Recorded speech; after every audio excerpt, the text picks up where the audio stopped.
Voilà, alors on est revenu à l'étape où on doit configurer Jenkins pour lui dire où est installé Maven, puisque c'est Jenkins qui va déclencher les builds Maven.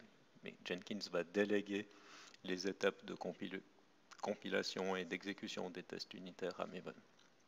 Donc pour pouvoir faire cette configuration, je vais revenir tout en haut et je vais venir où on était venu avant pour configurer le module, donc sous Manage Jenkins.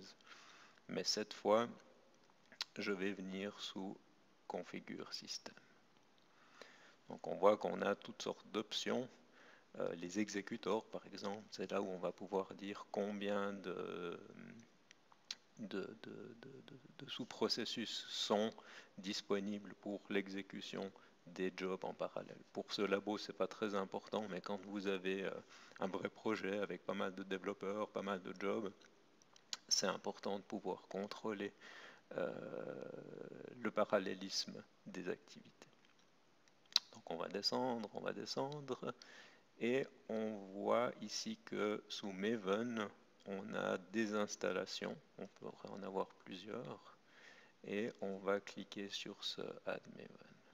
Alors, on aurait la possibilité de faire l'installation directement ici, mais on ne va pas le faire puisqu'on a déjà installé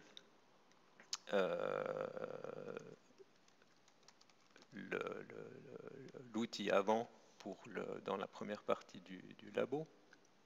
Donc ce que je vais faire, c'est regarder sur ma machine où j'ai installé Maven. On voit que c'est dans ce répertoire. Donc là, évidemment, cette valeur-là, vous allez devoir adapter puis utiliser ce que vous avez utilisé sur votre système, donc l'endroit où vous avez installé Maven.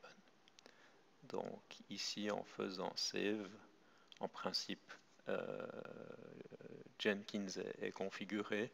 Si je reviens dans la configuration de mon projet, que je redescends,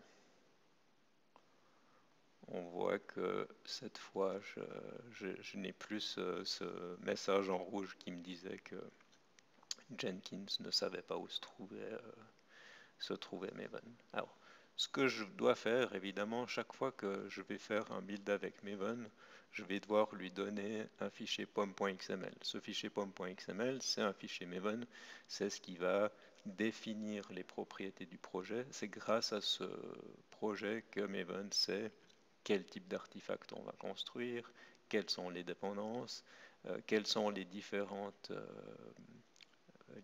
paramètres qu'on va utiliser pendant les phases de construction du logiciel. Donc là ici c'est important de bien pointer sur le fichier pom.xml par rapport à la racine du repos. Donc si on regarde ici la racine du repos, on voit que tout en haut on n'a pas de fichier pom.xml et qu'il faut descendre dans le projet build pour trouver le projet principal. Donc c'est important ici, je vais copier cette chaîne de caractères et puis je vais utiliser ça comme préfixe. D'accord? Donc ici, je vais lui dire voilà où tu vas trouver le fichier pom.xml. Goals and options, là on va donner de nouveau des instructions à Maven. On va lui dire d'exécuter les goals clean pour nettoyer l'espace de travail et install. Install, ça va lancer toutes les étapes, donc compilation, exécution des tests unitaires, puis installation, ça veut dire que quand le build a été exécuté avec succès, le résultat, qui dans notre cas va être un fichier .jar, Maven va l'installer dans le repository local, donc c'est dans le répertoire .m2 repository qui se trouve dans le répertoire de l'utilisateur. Si je regarde ici, j'ai la possibilité de déclencher des actions post-traitement, d'envoyer des mails. Ce qui est intéressant, c'est que dans les actions et dans les étapes, souvent ce qu'on va faire, c'est aussi déclencher d'autres builds. Typiquement, c'est là où je pourrais avancer dans mon build pipeline. Je pourrais dire, si les opérations du commit stage ont été successful, alors je veux exécuter les tests d'acceptation automatisés, puisqu'on sait que ça va prendre plus de temps et que ça servirait à rien de les faire si j'ai des erreurs de compilation ou si certains des tests unitaires n'ont pas marché. Ça, c'est vraiment important dans le principe d'un build pipeline. On va faire des opérations rapides au début du pipeline pour avoir un feedback très rapide. Et c'est seulement si on a une certaine assurance sur la qualité du logiciel qu'on va avancer et qu'on va faire des opérations qui sont longues et coûteuses. Donc en principe, ici, j'ai fait la configuration de base de mon projet. Je vais pouvoir le sauvegarder. Et on va maintenant regarder ce qui se passe quand je vais faire ici Build Now. Donc je peux soit faire ici le Build Now depuis la page du projet, ou alors si je reviens sur la page principale, j'ai ce bouton ici qui va permettre de déclencher le build. Alors, si je clique là-dessus, on voit que le build il est schedulé et puis ça prend quelques secondes pour qu'il apparaisse ici. C'est là où on a cette notion de nombre d'exécuteurs. Vous allez contrôler le parallélisme. Donc, si vous dites je suis d'accord d'avoir deux exécuteurs qui travaillent au même moment, vous allez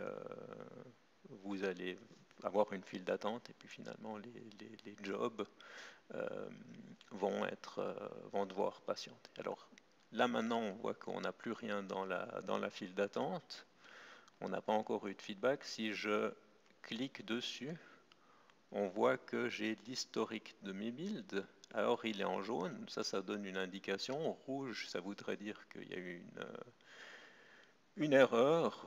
Bleu, ça aurait voulu dire que tout s'est bien passé. Là, on est dans un état intermédiaire. On est en jaune.